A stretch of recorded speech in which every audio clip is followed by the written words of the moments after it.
Hello everyone, saya Aziza Sufah, NIM C11 2022 02501. Saya akan menjawab beberapa pertanyaan yang berkaitan dengan video translation versus interpreting. Pertama, apa perbedaan translation dan interpreting?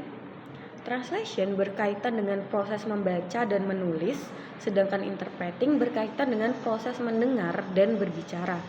Untuk lebih jelasnya, translation adalah proses mengubah teks tertulis dari satu bahasa ke bahasa yang lain.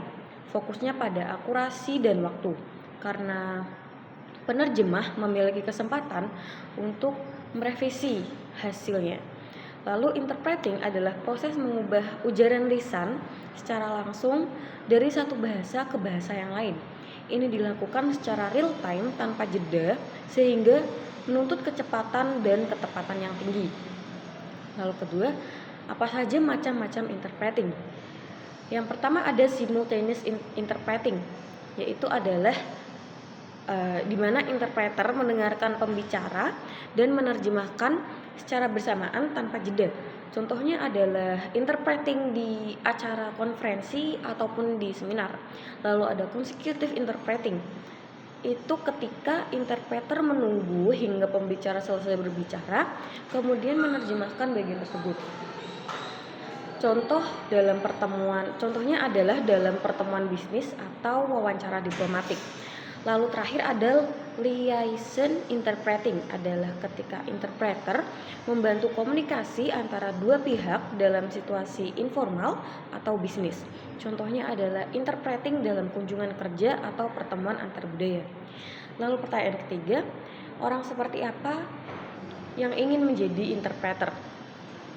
Seseorang yang ingin menjadi interpreter adalah seseorang yang fasih berbicara dua bahasa atau lebih, memiliki kemampuan mendengarkan yang baik, cepat berpikir, dan memiliki kepekaan terhadap budaya. Mereka juga harus mampu untuk bekerja di bawah tekanan dan memiliki keterampilan komunikasi yang kuat.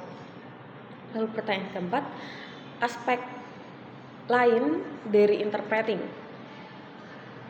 Seorang interpreter harus peka terhadap isyarat nonverbal seperti intonasi, bahasa tubuh, dan ekspresi wajah. Lalu interpreter juga harus menguasai kosakata khusus di berbagai bidang seperti hukum, kedokteran, atau teknologi. Selain itu, interpreter juga harus menjaga kerahasiaan dan netralitas dalam penyampaian pesan. Pertanyaan kelima, hal terbaik dari interpreting. Hal terbaik dari interpreting adalah kemampuan untuk memfasilitasi komunikasi lintas bahasa dan budaya, membantu orang-orang yang tidak bisa saling memahami untuk berinteraksi.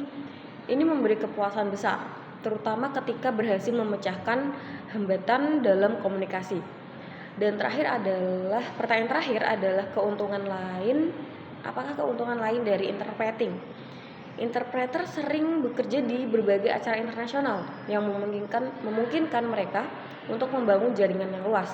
Lalu mereka juga mendapat wawasan yang mendalam tentang berbagai budaya, tradisi, dan cara berpikir dari berbagai negara. Lalu interpreting dapat dilakukan dalam berbagai setting seperti bisnis, diplomatik, medis, atau hukum, sehingga memberikan banyak peluang karir. Sekian pertanyaan yang telah saya jawab. Terima kasih.